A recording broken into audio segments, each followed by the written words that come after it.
Essa questão trabalha com propriedades coligativas. A curva AC, ela representa a variação na pressão de vapor com a variação da temperatura para a água sólida.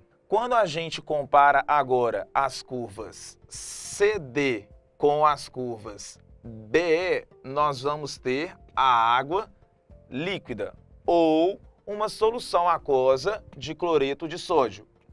Quando nós fixarmos uma determinada temperatura, nós observaremos que, para essa temperatura específica, a pressão de vapor da curva BE ela é menor que a pressão de vapor para a curva CD.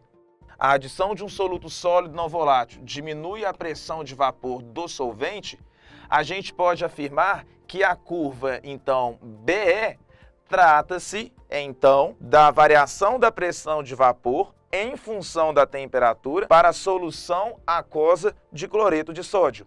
Na letra B, ele pede para determinarmos a variação da temperatura entre T3 e T2 na CNTP. CNTP significa 0 graus Celsius e 1 atm.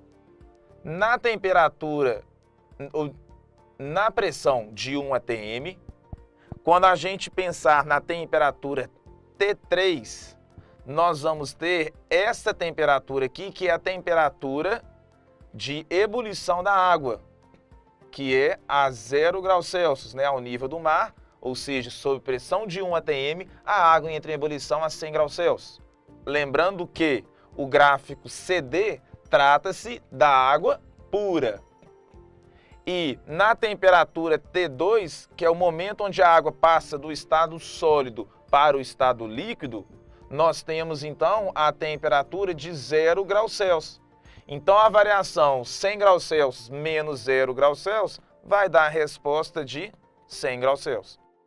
Na temperatura T1, nós temos a passagem do estado sólido para o estado líquido da solução de cloreto de sódio, e nós temos também o efeito contrário, que é a passagem do estado líquido para o estado sólido, ou seja, a solidificação da solução de cloreto de sódio. Na temperatura T2, aqui no ponto C, nós temos também a fusão e a solidificação, porém agora é da água pura.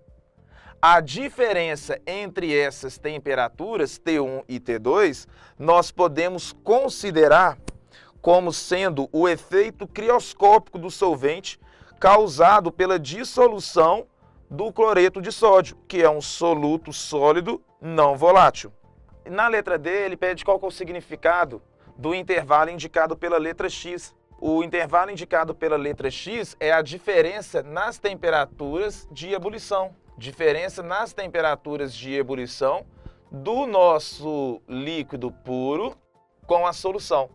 Essa diferença nós chamamos de efeito ebulioscópico.